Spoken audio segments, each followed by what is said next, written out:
며느리 네가 뭔데 내 아들한테 시집와. 어머니, 저 이 봉투. 이게 뭐예요? 경기도 안성의 낡은 기와집이었습니다. 올해 62이 된 정순이가 시어머니 방 장롱을 정리하다 손이 멈췄어요. 장롱 맨 안쪽 보자기에 쌓인 낡은 봉투 하나가 나왔는데 봉투를 열자마자 적금 통장이 쏟아졌습니다. 1권, 2권, 30권. 전부 며느리 정순이 이름이었어요. 30년간 온갖 구박을 하던 시어머니가 대체 왜 이런 걸 숨겨뒀던 걸까요? 선생님들, 지금 어디서 듣고 계신가요? 댓글로 알려주시면 계신 곳으로 만사형통의 기운을 팍팍 보내드리겠습니다. 그날은 4월 초 봄비가 내리는 아침이었습니다. 경기도 안성, 오래된 기와집 부엌에서 정순이는 된장국을 끓이고 있었어요. 뚝배기 안에서 보글보글 소리가 났고 된장국 냄새가 좁은 부엌을 지나 마루까지 퍼져나갔습니다. 밥솥에서 김이 올라오고 반찬 그릇 4개를 상에 올리는 손길은 30년 넘게 같은 동작이었어요. 아침 6시 반, 정순이는 시어머니 방 앞에 상을 들고 섰습니다. 어머니, 진지 드세요. 대답이 없었어요. 평소 같으면 문 열어 하는 짧은 대답이 바로 돌아왔습니다. 그 한마디도 따뜻한 적은 없었지만 정순이는 그 소리에 익숙했어요. 어머니? 다시 불렀습니다. 역시 대답이 없었어요. 그때 방 안쪽에서 묵직한 소리가 났습니다. 쿵! 무언가 쓰러지는 소리였어요. 정순이가 문을 열었을 때 시어머니 박말수는 방바닥에 엎어져 있었습니다. 왼쪽 손이 이불을 움켜쥔 채로 입이 한쪽으로 비틀어져 있었어요. 눈은 떠 있었는데 초점이 없었습니다. 어머니, 어머니. 정순이의 손이 떨렸습니다. 상을 내려놓지도 못하고 마루에 그대로 놓은 채 전화기를 집어들었어요. 119에 전화하는 동안 된장국이 상 위에서 식어갔습니다. 선생님들, 정순이가 시어머니를 모시기 시작한 건 32때였습니다. 시집 오던 날이 생생했어요. 35살 강수와 결혼해 안성시댁에 처음 들어서던 날, 시어머니 박말수는 마당 한가운데 서 있었습니다. 며느리를 맞이하는 얼굴이 아니었어요. 차갑고 딱딱하고 무표정했습니다. 강수가 활짝 웃으며 말했어요. 엄마, 인사드려. 이쪽이 정순이야. 정순이는 허리를 깊이 숙였습니다. 어머니, 안녕하세요. 잘 부탁드리겠습니다. 시어머니는 아무 말 없이 며느리를 위아래로 훑어보더니 돌아서 방으로 들어갔어요. 환영의 말 한마디가 없었습니다. 그날 밤이었어요. 강수가 잠깐 마당에 나간 사이 시어머니가 정순이 방문을 열었습니다. 내가 한 가지만 물을게. 정순이는 자리에서 일어나 고개를 숙였어요. 네가 뭔데 내 아들한테 시집와. 이 집안이 만만해 보여? 질문이 아니었습니다. 선언이었어요. 정순이는 떨리는 목소리로 대답했습니다. 어머니, 강수 씨를 진심으로 좋아합니다. 열심히 하겠습니다. 열심히? 그런 말은 해봐야 입만 아프다. 시어머니는 그 말을 남기고 문을 닫았어요. 그 한마디가 30년의 시작이었습니다. 정순이는 그날 밤 이불을 뒤집어 쓰고 울었어요. 소리가 날까봐 이불 끝을 입에 물고 울었습니다. 하지만 다음 날 아침 아무 일 없었다는 듯 부엌에 서서 밥을 지었어요. 시집 오기 전에 친정어머니가 정순이 손을 잡고 했던 말이 떠올랐거든요. 순아야, 시어머니 말은 하늘이다. 네가 참으면 집안이 편하다. 절대 대들지 마라. 네, 엄마. 알겠어요. 친정어머니의 그 당부가 정순이의 30년을 만들었습니다. 아이를 낳고 나서는 더 심해졌어요. 딸을 낳았습니다. 시어머니는 산후조리원에 한 번도 오지 않았어요. 정순이가 아이를 안고 집에 돌아왔을 때 시어머니가 한 첫마디가 있었습니다. 이 집 귀한 아들, 밥 한 끼를 제대로 못 챙겨. 애는 낳아놓고 살림은 누가 하냐. 아이를 안고 있는 며느리에게 아들 밥 타령이었어요. 정순이는 아이를 안은 채로 고개를 숙였습니다. 죄송합니다, 어머니. 내일부터는 제가. 내일이 아니라 지금 당장이지. 강수가 저녁에 뭘 먹겠냐? 어머니, 제가 바로 준비할게요. 그래, 어서 해. 아이는 내가 볼 테니까 부엌부터 가. 정순이는 아이를 방에 눕히고 부엌으로 갔어요. 산후조리 사흘째 되는 날이었습니다. 허리가 끊어질 것 같았지만 쌀을 씻는 손을 멈추지 않았어요. 찬물에 손을 담글 때마다 손끝이 저렸습니다. 그 차가운 감각이 눈물 대신이었어요. 그렇게 매일이 반복됐습니다. 시어머니의 말은 날카로웠고 정순이의 대답은 항상 같았어요. 반찬이 왜 이래? 간이 하나도 안 맞잖아. 네, 어머니. 다시 할게요.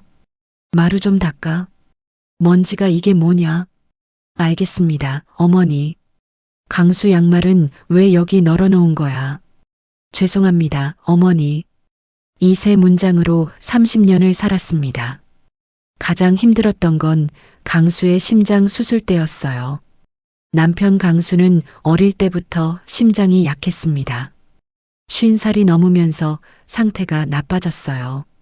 의사가 수술을 권했고 정순이는 밤낮 없이 병원을 지켰습니다. 그때도 시어머니가 왔어요. 병원 복도에서 정순이를 보자마자 입을 열었습니다.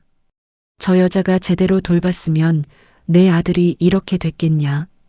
병원 복도에 있던 간호사가 고개를 돌렸어요. 옆에 앉아있던 환자 보호자가 눈을 동그랗게 떴습니다. 정순이는 고개를 숙인 채 한마디도 하지 못했어요. 간호사가 조심스럽게 다가왔습니다. 보호자분, 환자 보호자 대기실이 저쪽에. 시어머니가 간호사를 노려봤어요. 내 아들 걱정하는데 참견하지 마. 간호사가 물러났습니다. 시어머니는 다시 정순이를 향해 돌아섰어요. 네가 맨날 짠 것만 해먹여서 그래. 소금을 밥에다 뿌리듯 하니 사람 몸이 버티겠냐? 어머니, 저도 신경 쓰고 있었어요. 강수 씨 식단도. 신경 쓰긴 뭘 써. 결과가 이런데. 정순이는 더 이상 말하지 못했어요. 어머니의 손가락이 제 어깨를 찌를 때마다 뭔가 하나씩 무너지는 것 같았습니다. 벽돌로 쌓아 올린 담장에서 벽돌이 한 장씩 빠져나가는 느낌이었어요.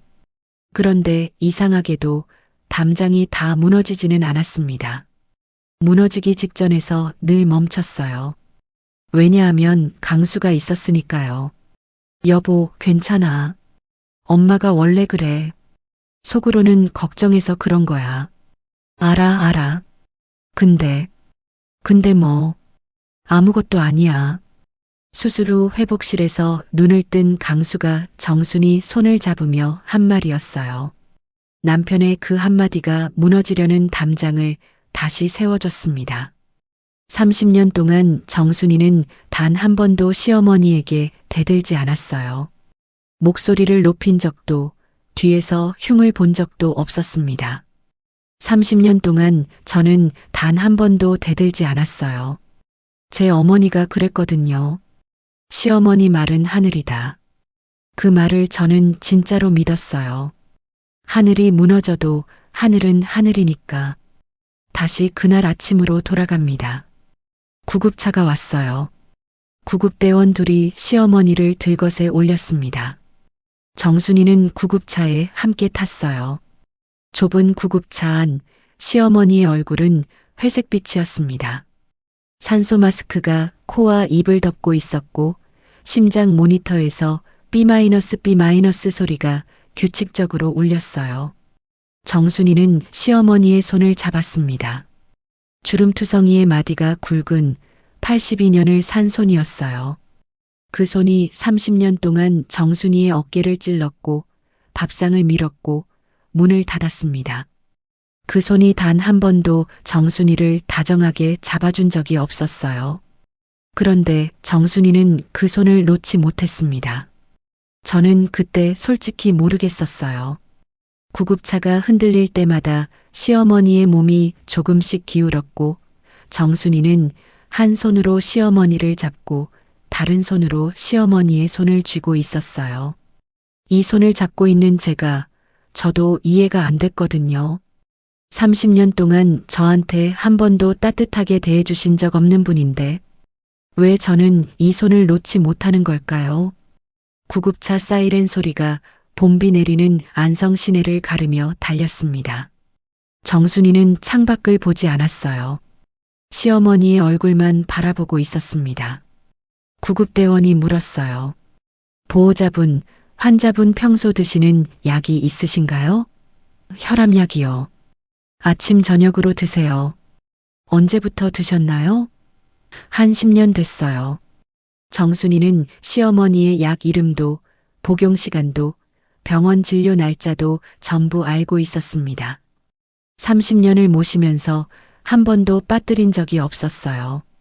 미워해야 되는 건지 걱정해야 되는 건지 30년 살면서 처음으로 모르겠더라고요. 이 마음이 뭔지. 시어머니의 눈꺼풀이 가늘게 떨렸어요. 의식이 있는 건지 없는 건지 알 수 없었습니다.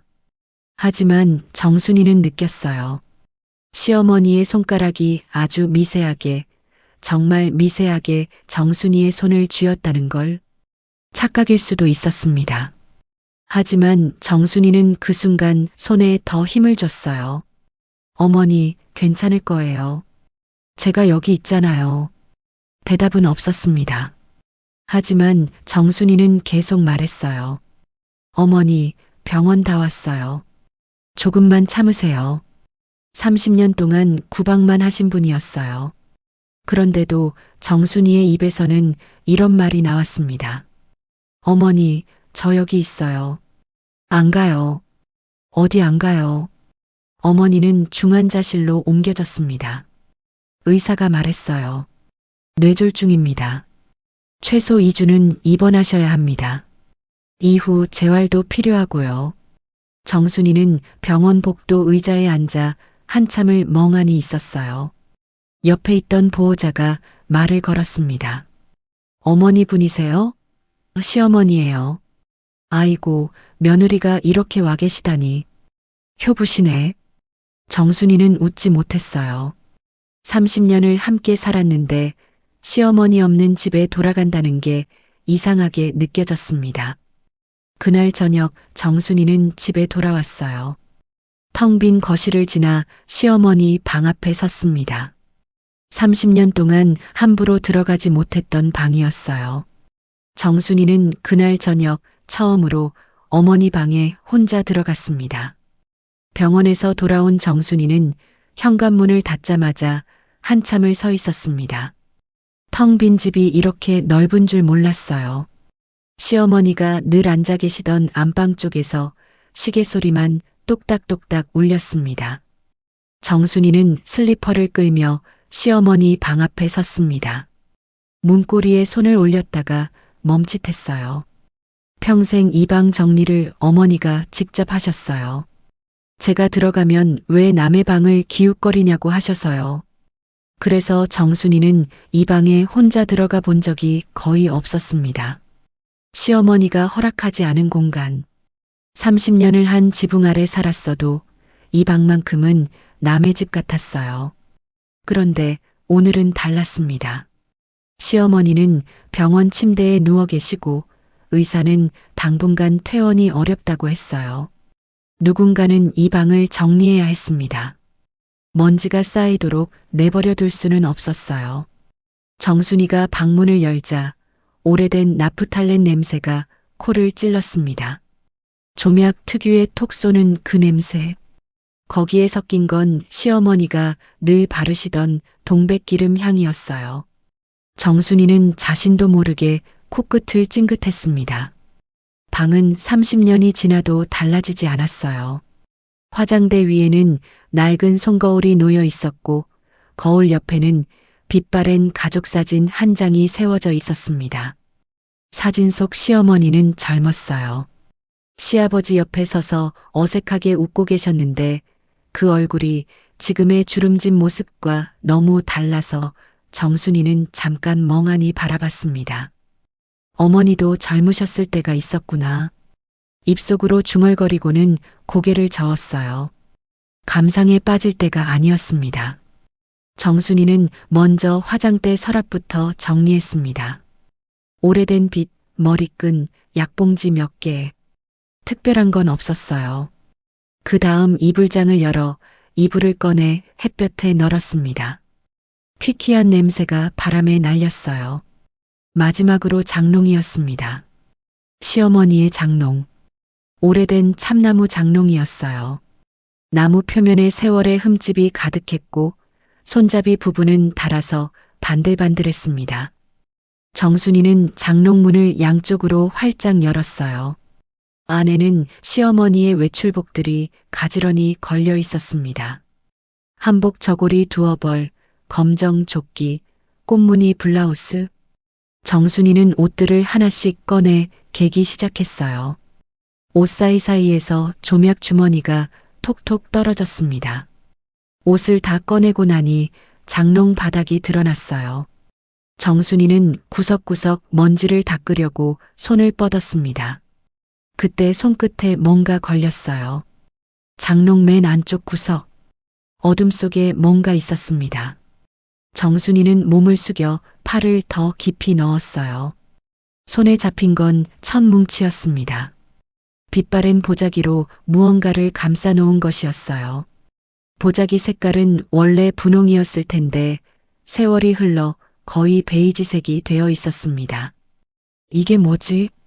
정순이는 보자기를 조심스럽게 꺼냈습니다. 묵직했어요. 예상보다 무게가 있었습니다.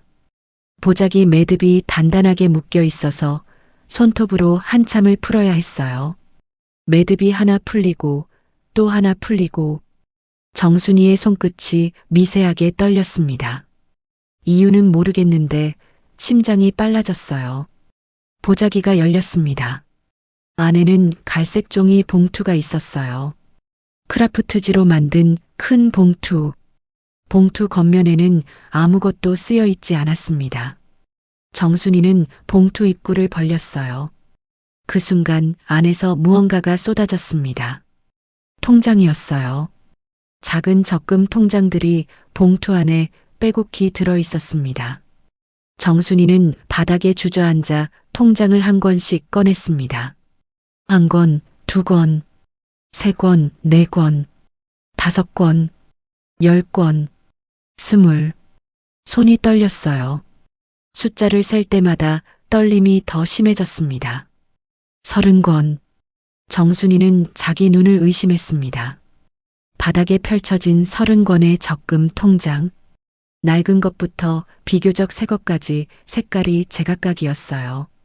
하지만 한 가지, 모든 통장에 공통점이 있었습니다. 통장 표지에 적힌 이름. 이정순. 전부 정순이 이름이었어요. 정순이는 가장 낡은 통장을 집어들었습니다. 표지가 누렇게 변색되어 있었고 모서리가 닳아 너덜너덜했어요. 첫 장을 펼쳤습니다. 개설일 1996년 3월 14일. 정순이가 이 집에 시집 온 지 딱 2년째 되던 해였습니다. 납입 내역을 보니 매달 소액이 꼬박꼬박 들어가 있었어요. 5만 원, 5만 원, 5만 원. 한 달도 빠짐없이. 그 시절 5만 원이면 적지 않은 돈이었습니다. 정순이는 가장 최근 통장을 집어들었어요. 표지가 아직 깨끗했습니다. 마지막 납입일 2025년 11월 15일. 시어머니가 쓰러지기 불과 한 달 전이었어요. 어머니가 제 이름으로. 왜? 정순이의 목소리가 갈라졌습니다. 30년이었어요. 구박하고 잔소리하고 밥상 뒤집고 눈물 흘리게 했던 그 30년 동안 시어머니는 매달 며느리 이름으로 적금을 부어온 겁니다. 통장마다 금액을 대충 합산해 봤어요. 정순이는 손가락으로 숫자를 짚으며 계산했습니다. 한 권, 두 권씩 만기된 적금이 쌓이고 쌓여서 정순이는 숫자를 다 더하고 나서 입을 다물지 못했어요. 이게 이 많은 돈을 도무지 이해가 되지 않았습니다. 시어머니는 평생 검소하게 사셨어요. 고기 반찬이 밥상에 오르면 돈이 남아도냐고 혀를 차시던 분이었습니다. 명절에 며느리가 새 옷을 사드리면 쓸데없는데 돈 쓰지 말라고 면박을 주시던 분이었어요. 그 시어머니가 자기 쓸 돈을 아끼고 아껴서 며느리 이름으로 매달 적금을 넣었다는 겁니다. 정순이는 다시 봉투 안을 들여다봤습니다. 통장을 다 꺼냈다고 생각했는데 봉투 안쪽 바닥에 뭔가 더 있었어요. 접혀있는 종이 한 장, 편지지였습니다. 정순이는 떨리는 손으로 편지지를 꺼냈어요. 누런 편지지, 접힌 자국이 깊었습니다. 오래전에 접어둔 것 같았어요. 정순이는 조심스럽게 편지를 펼쳤습니다. 시어머니의 글씨였어요. 굵고 삐뚤빼뚤한 정규 교육을 제대로 받지 못한 사람의 글씨. 하지만 또박또박 힘을 줘서 쓴 게 느껴졌습니다. 한 글자 한 글자에 정성이 담겨 있었어요. 미안하다 순아야. 첫 줄이었습니다. 정순이는 숨을 멈췄어요.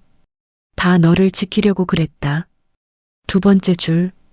정순이의 눈에서 눈물이 뚝 떨어졌습니다.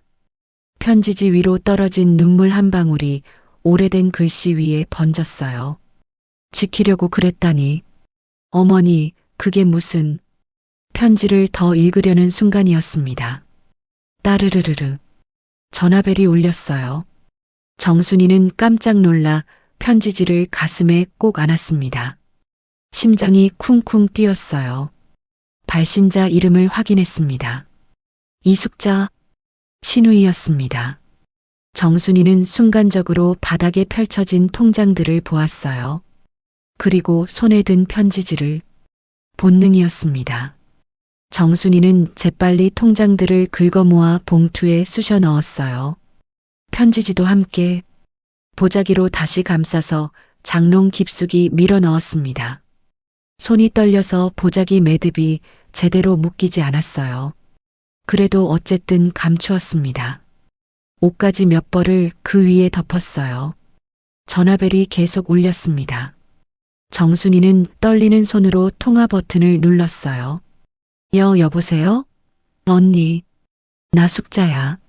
엄마 어떠셔? 신우이 숙자의 목소리는 건조했습니다. 안부를 묻는 말인데 걱정보다는 확인에 가까운 톤이었어요. 아, 숙자야. 어머니는 아직 의식이. 나 이번 주에 올라갈게. 엄마 병원비 정리도 해야 하고 집에 있는 것도 좀 정리해야 할 거 아냐. 정리. 그 말이 정순이의 귀에 꽂혔습니다. 신우이가 이 집에 와서 정리를 한다.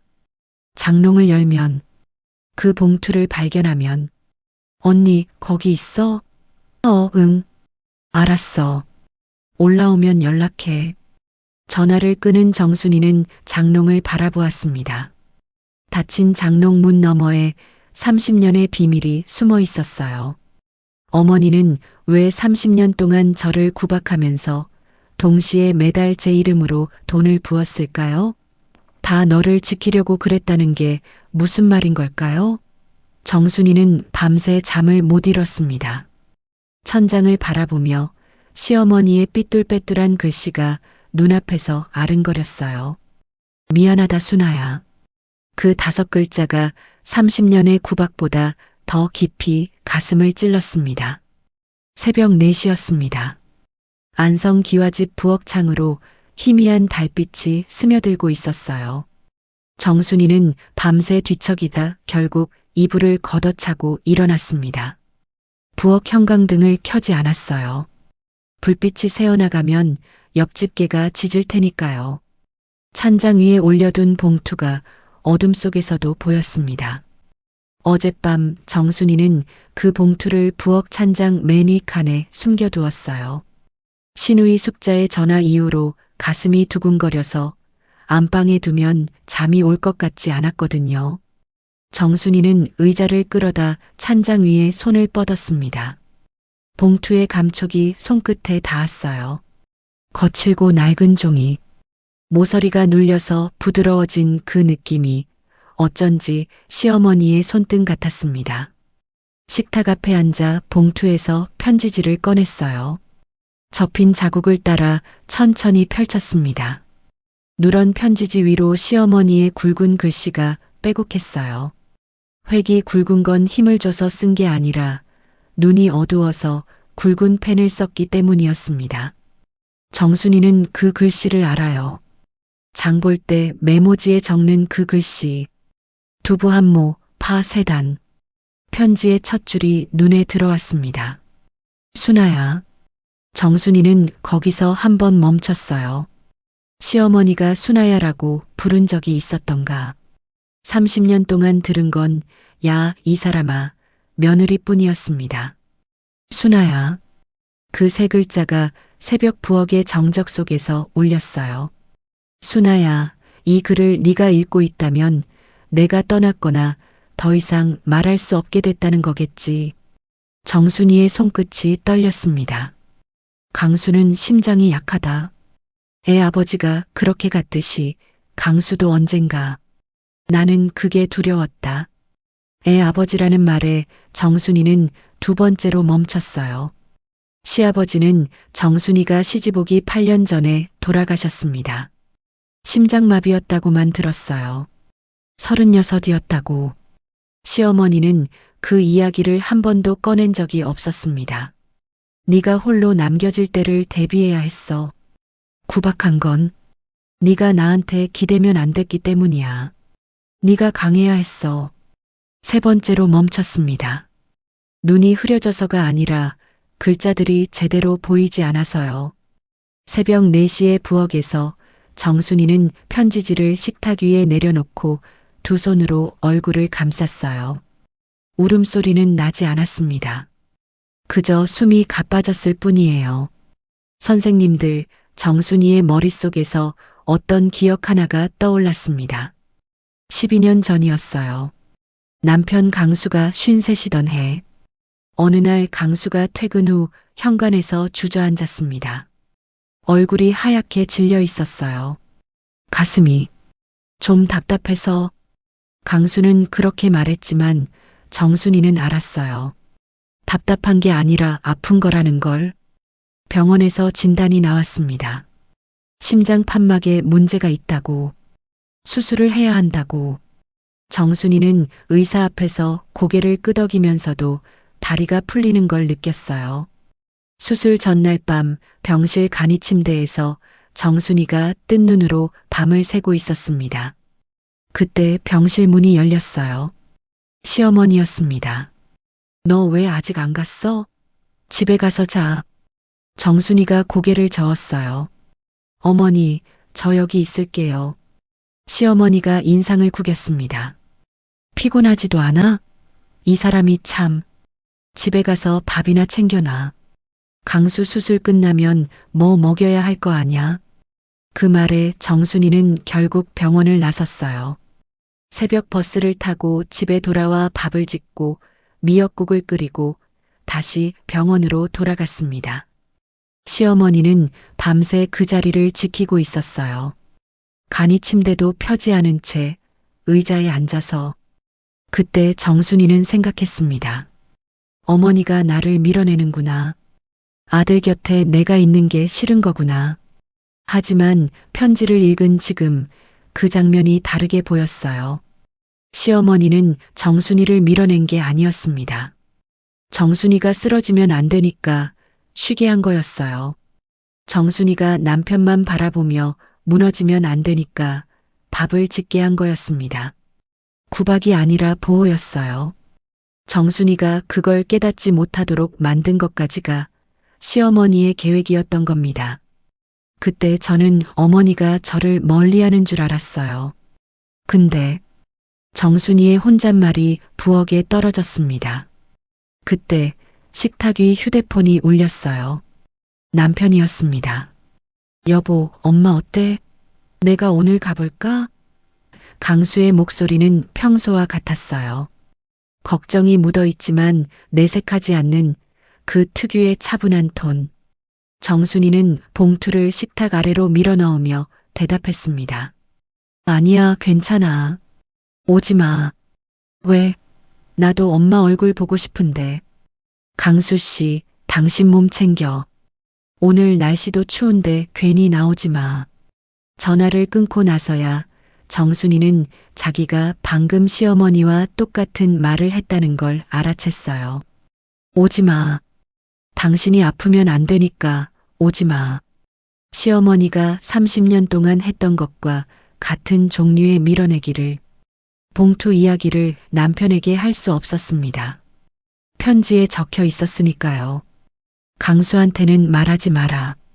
그 애가 알면 가슴 아파할 거다. 심장이 약한 사람이 가슴 아프면 안 돼. 시어머니는 끝까지 아들의 심장을 지키고 있었어요.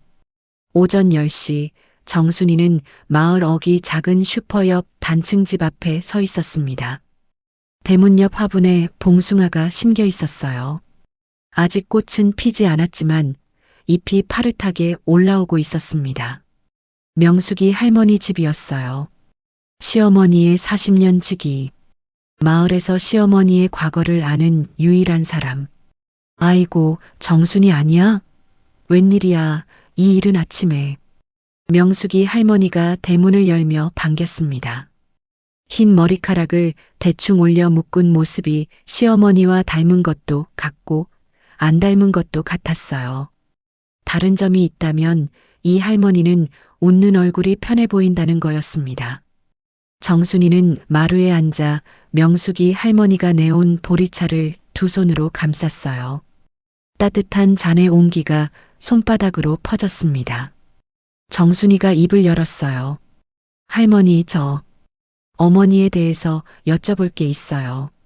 명숙이 할머니가 보리차를 홀짝이다 멈췄습니다. 정순이의 얼굴을 한참 들여다보더니 무언가를 눈치챈 듯 잔을 내려놓았어요. 봉투 찾았구나. 정순이가 놀라서 고개를 들었습니다. 알고 계셨어요? 알다마다. 말순이가 그 봉투 얘기를 나한테 몇 번이나 했는지 몰라. 명숙이 할머니가 깊이 한숨을 쉬었어요. 그리고 말을 이었습니다. 말순이가 얼마나 내 걱정을 했는지 알아? 강수 심장 검사 결과 나온 날 있지. 12년 전에. 나한테 전화해서 엉엉 울더라고. 내 아들 먼저 가면 그 며느리는 어쩌냐고. 정순이는 숨을 멈췄어요. 그래서 내가 그랬지. 야, 말순아. 왜 며느리한테 잘해주지 않고 구박만 하냐? 불쌍하지도 않냐고. 명숙이 할머니가 고개를 저었습니다. 그러니까 뭐라는지 알아? 명수가, 내가 잘해주면 그 아이가 나한테 의지해. 나한테 의지하면 강수한테도 의지해. 혼자 서는 법을 못 배워. 나는 그게 싫었어. 그러더라고. 마루 위로 바람이 지나갔어요. 봉숭아 잎이 흔들렸습니다. 정순이는 보리찻잔을 내려놓지 못한 채 그대로 굳어 있었어요. 그래서 내가 또 물었어.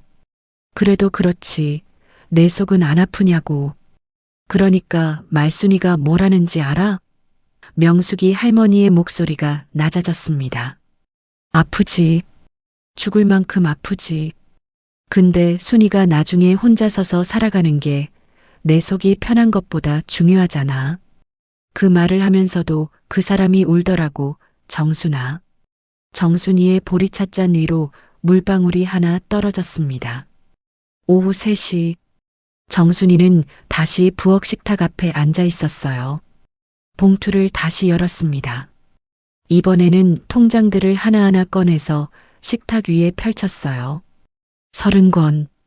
가장 오래된 건 1996년, 가장 최근 건 2025년. 30년치 적금 통장이 식탁을 덮었습니다. 그런데 이번에는 전날 보지 못한 것이 보였어요. 통장들 사이사이에 작은 메모지들이 끼워져 있었습니다. 포스트잇도 아니고 편지지도 아닌 달력 뒷면을 찢어서 만든 작은 종이 쪽지들이었어요. 시어머니의 그 굵은 글씨로 적혀 있었습니다. 첫 번째 메모지. 1997년 9월 15일. 순이 생일. 오늘도 잘 지내나. 두 번째. 2001년 5월 23일. 결혼기념일. 오늘도 잘 지내나. 세 번째. 2003년 3월 2일. 손녀 생일. 오늘도 잘 지내나. 정순이는 메모지들을 하나씩 꺼내 식탁 위에 나란히 놓았어요. 10장, 20장, 30장. 헤아릴 수 없이 많았습니다. 정순이의 생일마다, 결혼기념일마다, 딸 생일마다 같은 문장이 반복되고 있었어요. 오늘도 잘 지내나. 문장은 그게 전부였습니다. 안부도 축하도 아닌 그저 확인. 잘 지내고 있는지, 살아있는지, 무너지지 않았는지. 정순이가 문득 고개를 들었어요. 떠오른 게 있었거든요. 통장 납입일을 확인했습니다. 매달 일정하게 넣은 날짜 외에 간간히 추가 납입이 있었어요. 추가로 돈을 넣은 날짜들. 정순이는 그 날짜들이 익숙했습니다. 1998년 추석. 시어머니가 네가 차린 상이 이게 뭐냐. 걔도 안 먹겠다고 소리쳤던 날. 통장에 추가 납입. 평소의 2배. 2005년 설날. 야, 이 사람아. 아이 옷을 이렇게 입히면 어디 사람이냐라고 했던 날. 추가 납입. 2010년 강수 생일. 네가 뭘 안다고 파티를 해. 돈 아까운 줄도 모르고라고 했던 날. 역시 추가 납입. 날짜가 일치했어요. 구박을 한 날마다 시어머니는 통장에 돈을 더 넣었습니다. 정순이는 식탁 위에 펼쳐진 30권의 통장과 수십 장의 메모지를 내려다보았어요. 입술이 떨렸습니다. 30년의 시간이 식탁 위에 흩어져 있었어요. 구박과 적금이 같은 날짜에 찍혀 있는 이 통장들이 시어머니의 일기장이었습니다. 마치 미안하다는 말 대신이었어요. 입으로는 차마 할 수 없었던 말을 돈으로, 메모지로 몰래 쌓아 올린 거였습니다. 구박을 할 때마다 어머니는 돈을 더 넣었어요. 소리를 지른 날에는 평소보다 더 많이. 그게 시어머니의 사과 방식이었습니다. 정순이는 메모지 하나를 집어들었어요. 2024년 9월 15일. 작년 정순이의 61번째 생일. 순아야, 오늘도 잘 지내나. 건강해라. 그 메모지를 가슴에 가져다 대었습니다. 달력 뒷면의 얇은 종이가 가슴 위에서 바스락거렸어요. 이제 정순이는 알아야 했어요. 30년의 진실을. 어머니가 아직 말할 수 있을 때 정순이는 병원 복도를 걸었습니다. 낡은 봉투를 가슴에 안고 한 발짝씩 느리게 걸었어요. 복도 끝 406호 병실까지 23걸음.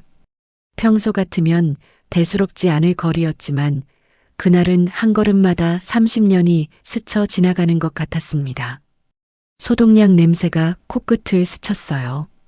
어디선가 링거 알람이 삐하고 울렸고 간호사의 운동화가 바닥을 스치는 소리가 들렸습니다. 창밖으로는 4월의 하늘이 보였어요. 구름 한 점 없이 맑은 봄 하늘이었습니다. 벚꽃잎이 바람에 날려 병원 유리창에 붙었다가 떨어지는 게 보였어요. 정순이는 병실 문 앞에서 멈춰 섰습니다. 문틈으로 산소호흡기 소리가 들렸어요. 쉬, 쉬. 규칙적이고 느리고 그래서 더 무겁게 들리는 소리였습니다. 정순이는 봉투를 한 번 더 꼭 안았어요. 심장이 뛰었습니다. 30년 동안 시어머니 앞에서 떨어본 적이 없었는데 그날은 손끝이 저렸어요. 문을 열었습니다. 병실 안에는 햇살이 비스듬히 들어오고 있었어요. 하얀 시트 위에 시어머니 박말순이 누워 있었습니다. 팔뚝에 꽂힌 링거줄이 천천히 방울을 떨어뜨리고 있었고 산소 호흡기가 코 위에 걸쳐져 있었어요. 볼이 많이 꺼졌습니다. 일주일 전만 해도 그렇게 단단하던 목소리의 주인이 맞나 싶을 정도로 작아져 있었어요. 정순이가 침대 옆 의자에 앉았습니다. 의자가 삐걱 소리를 냈어요. 그 소리에 시어머니가 눈을 떴습니다. 천천히, 아주 천천히 고개가 돌아갔어요. 시어머니의 눈이 정순이를 찾았습니다. 초점이 흐릿했다가 며느리의 얼굴 위에서 멈췄어요. 정순이가 봉투를 꺼냈습니다. 손이 떨렸어요. 봉투를 시어머니 눈높이에 들어 보이며 입을 열었습니다. 어머니, 이게 뭐예요? 시어머니의 눈동자가 움직였습니다. 봉투를 보는 순간 눈가의 주름 사이로 무언가가 번졌어요. 놀람도 아니고 당황도 아니었습니다. 오래 기다렸다는 듯한 그런 표정이었어요. 침묵이 길었습니다. 산소 호흡기 소리만 병실을 채웠어요. 쉬, 쉬. 창밖에서 참새 한 마리가 울었습니다. 정순이는 아무 말도 재촉하지 않았어요. 30년을 기다린 사람이 30초쯤 더 기다리지 못할 이유가 없었으니까요. 그때 시어머니의 눈에서 물기가 번졌습니다. 한 방울이 아니었어요. 주름 사이를 타고 관자놀이를 지나 하얀 베개 위에 작은 얼룩을 만들었습니다. 소리 없이 아주 조용히. 정순이는 30년 동안 시어머니가 우는 것을 단 한 번도 본 적이 없었어요. 시아버지 제삿날에도 남편 강수가 심장 수술을 받던 날에도 그분은 울지 않았거든요. 처음이었습니다. 정순이는 봉투 안에서 편지를 꺼냈어요. 어머니, 제가 읽어드릴게요. 시어머니가 아주 작게 고개를 끄덕였습니다. 턱이 간신히 움직인 정도였어요. 하지만 정순이는 그 움직임을 놓치지 않았습니다. 정순이가 누런 편지지를 펼쳤어요. 손끝이 떨려서 종이가 바스락거렸습니다. 어머니의 굵은 글씨가 빼곡했어요. 획이 삐뚤빼뚤했지만 한 글자 한 글자 힘을 주어 쓴 것이 느껴졌습니다. 미안하다 순아야. 다 너를 지키려고 그랬다. 첫 줄을 읽는데 목이 메었어요. 정순이는 한 번 숨을 고르고 계속 읽었습니다. 강수는 심장이 약하다. 애 아버지가 그렇게 갔듯이 강수도 언젠가. 나는 그게 두려웠다. 시어머니가 다시 고개를 끄덕였어요. 눈을 감았다 떴습니다. 맞다는 뜻이었어요.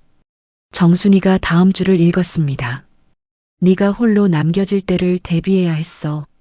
구박한 건 네가 나한테 기대면 안 됐기 때문이야. 네가 강해야 했어. 그 순간 시어머니의 입술이 움직였어요. 정순이가 편지를 내려놓고 귀를 가져다 댔습니다. 어머니의 목소리는 너무 낮아서 귀를 바짝 대야 겨우 들릴 정도였어요. 따뜻한 숨결이 귓가에 닿았습니다. 소독약 냄새와 섞인 오래된 한약 냄새가 났어요. 어머니에게서 늘 나던 냄새였습니다. 강수 아버지가 숨을 한 번 쉬었어요. 36에 갔어. 또 숨을 쉬었습니다. 나 혼자 남았어. 시어머니의 목소리가 갈라졌어요. 산소 호흡기 아래서 입술이 파르르 떨렸습니다. 그때가 제일 무서웠어. 아무것도 없이 혼자 남겨지는 게. 정순이는 고개를 들지 못했어요. 귀를 댄 채로 그대로 있었습니다. 어머니의 숨소리가 귓가에서 거칠게 울렸어요. 그래서 너한테 그러면 안 됐는데. 말끝이 흐려졌습니다. 시어머니의 손이 시트 위에서 미세하게 떨렸어요. 정순이는 그 손을 잡았습니다. 뼈가 만져질 정도로 마른 손이었어요. 30년 전 시집 오던 날 어깨를 찌르던 그 손가락이 이렇게 가늘어져 있었습니다. 선생님들, 정순이는 그 순간 뭔가가 무너지는 것을 느꼈어요. 30년 동안 쌓아 올린 벽이었습니다. 서운함, 억울함, 분노, 체념. 그 모든 것이 한꺼번에 갈라지기 시작했어요. 벽이 무너지는 건 아프지 않았습니다. 오히려 그 안에 갇혀 있던 것이 풀려나오는 느낌이었어요. 시집 오던 날 밤, 이불을 물고 울던 29살의 자신이 떠올랐어요. 산후조리 사흘째 찬물에 쌀을 씻던 손끝의 저림이 떠올랐어요.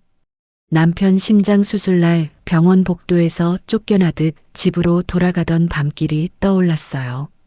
그 모든 순간의 어머니가 지금 이 고백 위에 겹쳐졌습니다.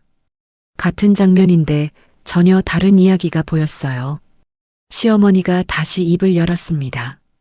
이번에는 조금 더 또렷했어요.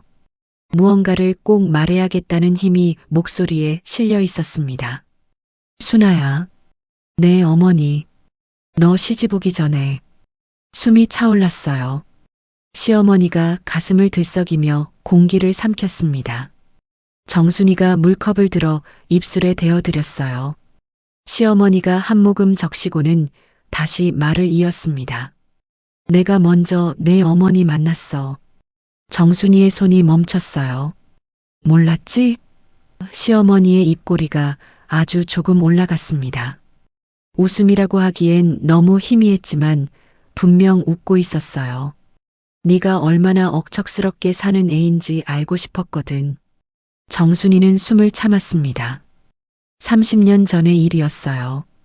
결혼 전 정순이는 안성시장 좌판에서 나무를 팔았습니다. 새벽 4시에 일어나 트럭에서 나무를 내리고 종일 서서 팔다가 저녁이면 남은 나무를 봉지에 담아 이웃에게 나누어 주었어요. 힘들어도 웃었습니다. 그게 정순이의 방식이었으니까요. 그 시장에 시어머니가 와 있었다는 것을 정순이는 한 번도 몰랐어요. 시장에서 일하면서도 웃고 있던 너. 시어머니가 천장을 바라보았습니다. 그때 알았어. 숨을 한 번 크게 들이쉬었어요. 강수 먼저 가도 이 아이는 살 수 있겠다고. 병실이 조용해졌습니다. 링거 방울이 떨어지는 소리만 똑똑 하고 울렸어요. 창밖에서 벚꽃잎 하나가 유리창 앞을 지나갔습니다. 봄바람이 커튼을 살짝 밀어 올렸어요. 저는 그제야 알았습니다. 어머니가 저를 미워한 게 아니라는 걸. 30년 동안 매일 아침밥 해나 왜 이렇게 늦어 네가 뭔데라고 했던 그 말들이 전부 다른 뜻이었다는 걸. 미워서가 아니라 미리 떼어놓으려 했던 거였어요. 언젠가 올 이별을 앞두고 며느리가 덜 아프도록. 그 방법이 맞았는지는 모르겠습니다. 하지만 그 마음은 틀림없이 사랑이었어요. 그때였습니다. 병실 문이 벌컥 열렸어요. 엄마, 신우이 숙자가 서 있었습니다. 한 손에 핸드백을 들고 눈이 벌겋게 충혈되어 있었어요. 급하게 달려온 듯 숨이 가빴습니다. 숙자의 눈이 정순이가 들고 있는 봉투에 꽂혔어요.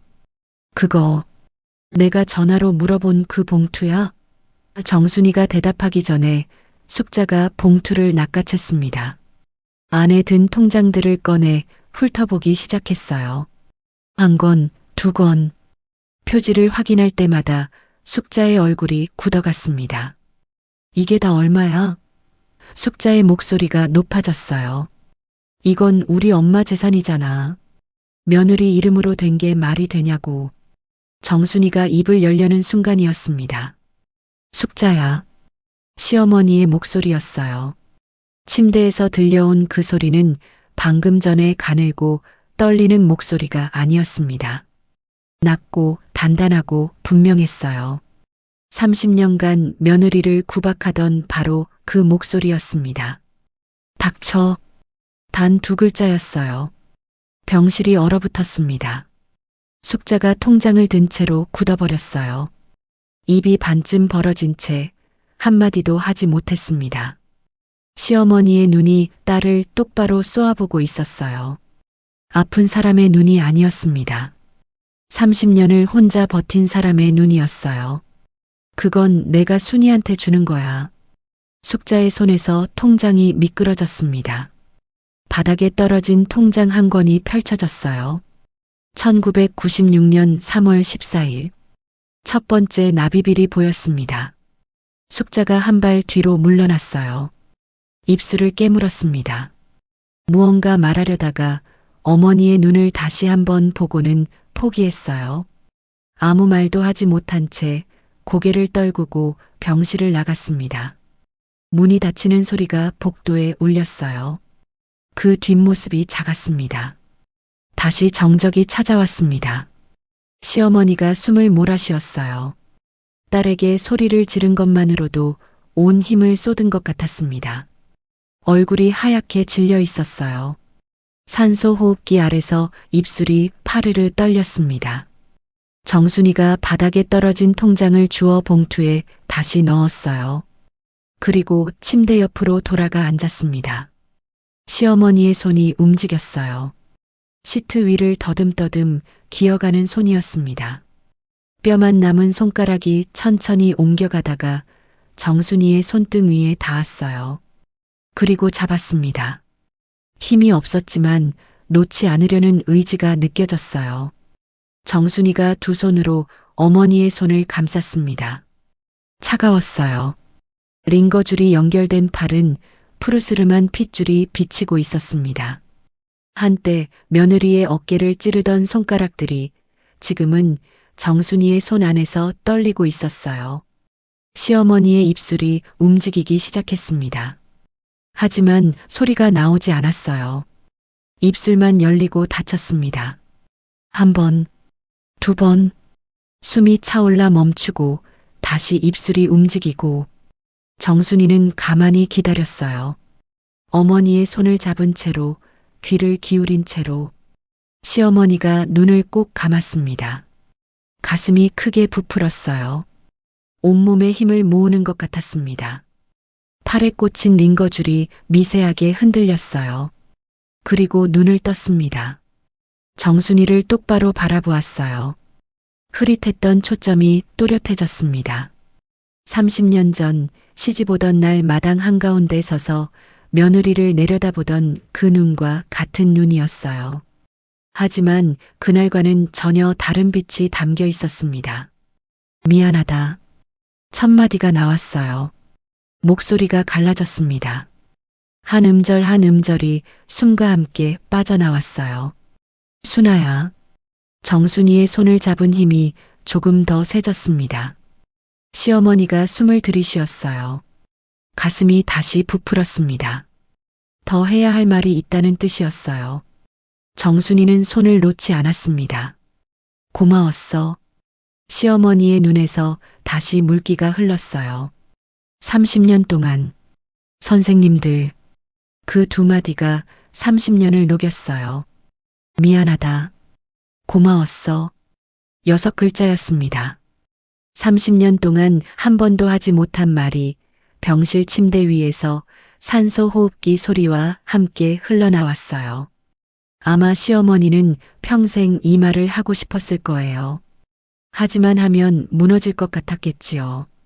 자신이 세운 벽이, 며느리를 강하게 만들려고 쌓은 그 벽이 단 한마디에 와르르 무너질 것 같았으니까요. 정순이는 어머니의 손을 이마에 가져다 댔어요. 마른 손등이 이마에 닿았습니다. 차갑고 거칠고 뼈만 남은 그 손이 정순이에게는 세상에서 가장 따뜻한 손이었어요. 말은 하지 않았습니다. 할 수가 없었어요. 그저 어머니의 손을 이마에 대고 고개를 숙이고 있었습니다. 어깨가 떨렸어요. 소리는 나지 않았습니다. 30년 동안 네, 어머니 알겠습니다. 어머니 죄송합니다. 어머니 이 세 문장으로 버텼던 정순이가 처음으로 아무 말도 못하고 있었어요. 하고 싶은 말이 없어서가 아니라 너무 많아서였습니다. 창밖으로 봄 햇살이 병실 안을 가득 채웠어요. 링거 방울이 떨어지는 소리가 시계처럼 울렸습니다. 또, 또, 또. 두 사람은 아무 말 없이 손을 잡고 있었어요. 30년 만의 침묵이었습니다.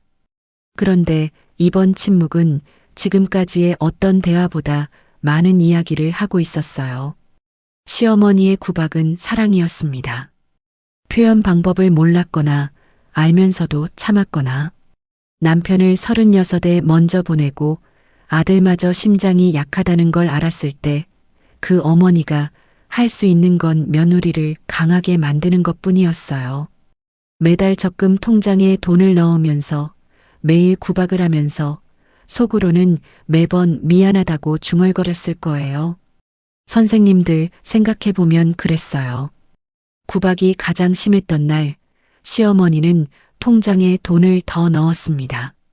며느리 생일에 축하 한마디 하지 않으면서 그날 통장 사이에 작은 메모를 끼워 넣었어요. 오늘도 잘 지내나? 그 6글자를 며느리 몰래 적어 넣는 어머니의 마음이 어땠을까요? 하고 싶은 말을 평생 삼키며 사는 게 어떤 기분이었을까요? 그 30년의 마음이 낡은 봉투 하나로 돌아왔어요. 석 달이 지났습니다.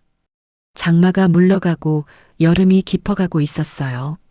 안성 기와집 마당에 봉숭아 꽃이 붉게 피어난 7월 어느 날 정순이는 병원 앞에 차를 세웠습니다. 오늘은 시어머니가 퇴원하는 날이었어요. 정순이는 병원 로비에서 휠체어를 밀고 들어갔습니다. 엘리베이터를 타고 4층 재활병동까지 복도를 걸으면서 발걸음이 묘하게 떨렸어요. 석 달 전 이 병원에서 시어머니의 고백을 들었습니다.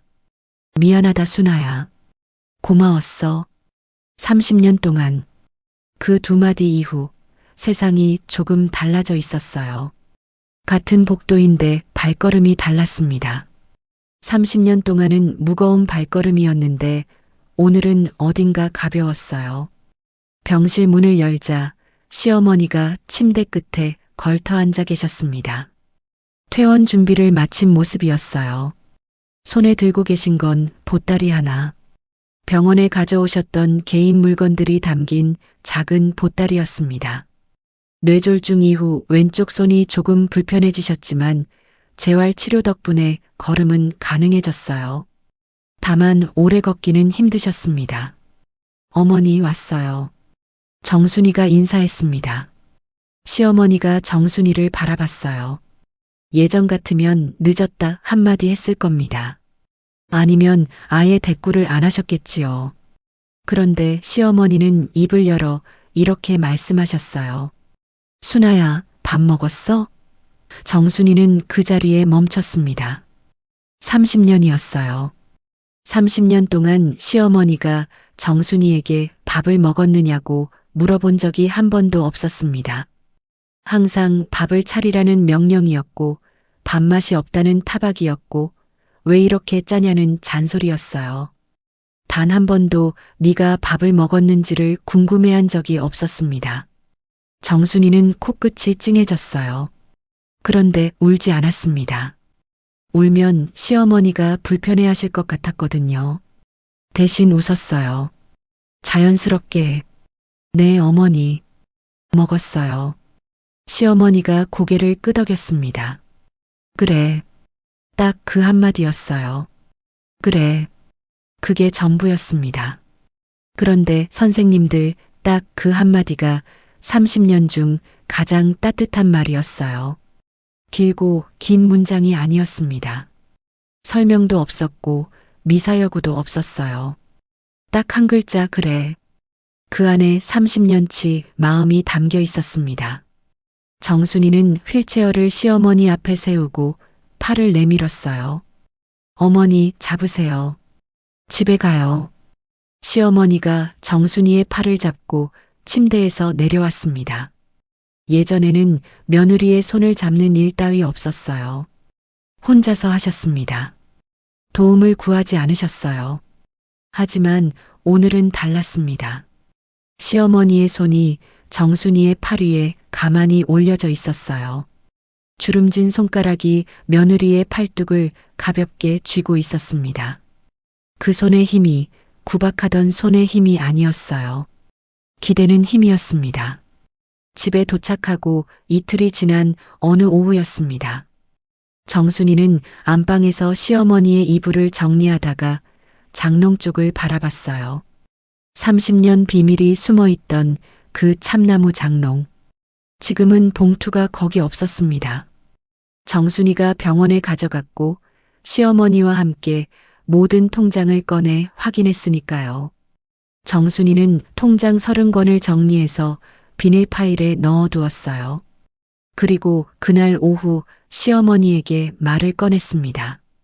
어머니, 응, 이 통장들 어머니한테 다시 돌려드릴게요. 시어머니가 고개를 돌려 정순이를 바라봤습니다. 눈이 조금 커졌어요. 뭔 소리야? 어머니 재산이잖아요. 30년 동안 어머니가 아끼고 아껴서 모으신 거예요. 저한테 주실 필요 없어요. 정순이는 비닐 파일을 시어머니 앞에 내밀었습니다. 시어머니는 파일을 보더니 한참 동안 아무 말도 하지 않았어요. 그리고 파일을 밀어냈습니다. 내가 내 이름으로 했잖아. 내 거야. 어머니, 내 이름이 아니라 내 이름이야. 내가 그렇게 정했어. 건드리지 마. 시어머니의 목소리에 옛날의 단호함이 돌아왔어요. 하지만 그 단호함의 온도가 달랐습니다. 예전에는 차가웠는데 지금은 따뜻했어요. 같은 억지인데 방향이 달랐습니다. 예전에는 이것 하지 마였다면 지금은 이건 네가 가져였어요. 정순이는 파일을 무릎 위에 올려놓고 한참을 바라봤습니다. 그리고 고개를 들어 시어머니를 보았어요. 어머니, 그러면 이건 어머니랑 저랑 같이 쓸게요. 오래오래 같이 살아요. 시어머니의 입술이 미세하게 떨렸습니다. 뭔가 말하려는 것 같았는데 말이 나오지 않았어요. 대신 시어머니는 천천히 손을 뻗었습니다. 주름진 손이 정순이의 손등 위에 내려앉았어요. 30년 만에 시어머니가 먼저 며느리의 손을 잡았습니다. 그 손은 떨리고 있었어요. 마디가 굵고 검버섯이 피어있는 82년의 손이었습니다. 구급차 안에서 정순이가 잡았던 바로 그 손. 그때는 정순이가 먼저 잡았어요. 하지만 오늘은 시어머니가 먼저였습니다. 딱 그것만으로도 30년이 달라지는 것 같았어요. 정순이는 시어머니의 손 위에 자기 손을 폭에 얹었습니다. 두 사람은 아무 말 없이 한참을 그렇게 앉아 있었어요. 안방 시계가 똑딱똑딱 소리를 냈고 창밖에서 참새가 짹짹거렸습니다. 그게 전부였어요. 말은 필요 없었습니다. 그로부터 일주일 뒤 숙자에게서 전화가 왔습니다. 신우이 숙자, 병원에서 이건 우리 엄마 재산이잖아라며 소리를 높이던 숙자였어요. 그날 시어머니에게 숙자야, 닥쳐라는 말을 듣고 굳어버렸던 숙자. 그 뒤로 한동안 연락이 없었습니다. 전화를 받은 건 시어머니였어요. 엄마. 숙자의 목소리가 작았습니다. 예전에 당당하고 날카로운 목소리가 아니었어요. 엄마, 미안해요. 시어머니는 전화기를 쥔 채 가만히 듣고 있었어요. 나는 몰랐어요. 정순이 언니한테 엄마가 그런 마음이었는지. 나는 그냥 엄마가 언니를 싫어하는 줄 알았어요. 그래서 나도 언니한테 잘 안 했어요. 미안해요. 숙자의 울먹이는 소리가 전화기 너머로 들렸습니다. 시어머니는 한동안 아무 말 없이 딸의 울음소리를 들었어요. 그리고 짧게 말했습니다. 다음에 올라와. 밥 먹자. 그게 시어머니의 용서였어요. 숙자가 안성에 올라온 건 그 주 토요일이었습니다. 정순이가 밥을 차렸어요. 된장찌개, 계란말이, 시금치나물, 깍두기. 특별할 것 없는 평범한 밥상이었습니다. 하지만 그 밥상에 세 여자가 함께 앉았어요. 시어머니, 정순이, 숙자. 30년 만에 처음이었습니다. 셋이 함께 밥을 먹은 적이 없었어요. 명절에도 숙자는 잠깐 왔다 갔고 밥상은 항상 시어머니와 정순이 둘뿐이었습니다. 그마저도 같은 상에서 먹은 게 아니라 정순이는 시어머니 상을 차려드린 뒤 부엌에서 혼자 먹었어요. 그런데 오늘은 셋이 나란히 앉았습니다. 숙자가 정순이에게 젓가락으로 계란말이를 집어 건넸어요. 언니, 이거 맛있다. 정순이는 눈을 동그랗게 떴습니다. 신우이가 자기에게 반찬을 집어준 건 처음이었거든요. 정순이는 웃으며 받아먹었어요. 고맙다, 숙자야. 시어머니는 두 사람을 번갈아 보다가 고개를 숙여 된장찌개를 떠먹었습니다. 아무 말 없이. 하지만 입꼬리가 미세하게 올라가 있었어요. 그 밥상이 30년 만에 처음이었습니다. 그리고 선생님들, 그 밥상에는 눈물도 구박도 잔소리도 없었어요. 그냥 따뜻한 밥과 따뜻한 사람들이 있었을 뿐입니다. 그날 저녁이었어요. 정순이는 시어머니 방에 들어가 창문을 열었습니다. 3월 바람이 방 안으로 들어왔어요. 차갑지도 않고 뜨겁지도 않은 딱 봄의 바람이었습니다. 바람에 실려 매화 향기가 은은하게 번졌어요. 어머니, 창문 좀 열어놨어요. 바람 좋아요. 시어머니는 침대에 기대 앉아 창밖을 바라봤습니다. 마당에 매화나무가 있었어요. 30년 전 정순이가 시집오던 해에 강수가 심은 나무였습니다. 그 나무가 30년을 자라 이제는 지붕 높이까지 올라와 있었어요. 가지마다 연분홍 꽃이 소복하게 피어 있었습니다. 시어머니가 창밖을 바라보며 작게 웃었어요. 입꼬리만 살짝 올라간 아주 작은 미소였습니다. 하지만 정순이는 봤어요. 30년 동안 한 번도 보지 못한 얼굴이었습니다. 시어머니의 웃는 얼굴. 봄 햇살이 시어머니의 주름진 얼굴 위로 내려앉았어요. 창가에 놓인 물컵에 햇빛이 부딪혀 작은 무지개가 벽에 걸렸습니다. 마당에서 참새 2마리가 매화나무 가지 위에 앉아 지저귀고 있었어요. 정순이는 문틀에 기대서서 그 풍경을 바라봤습니다. 시어머니가 창밖을 보고 매화가 피어 있고 봄바람이 불고 30년 전과 같은 집인데 같은 방인데 같은 창문인데 모든 게 달라 보였어요. 그때 시어머니가 돌아보지 않은 채 말했습니다. 순아야, 네 어머니, 꽃이 예쁘다. 정순이는 그 말을 듣고 창밖을 함께 바라봤어요. 매화꽃 사이로 저녁 햇살이 비스듬히 내려오고 있었습니다. 네 어머니, 예뻐요. 두 사람은 한참 동안 같은 풍경을 바라봤습니다. 30년을 한 지붕 아래 살았으면서 같은 것을 함께 바라본 적이 없었어요. 오늘이 처음이었습니다. 선생님들, 진짜 사랑은 때로 구박처럼 보이기도 합니다. 진짜 사랑은 때로 침묵처럼 들리기도 해요.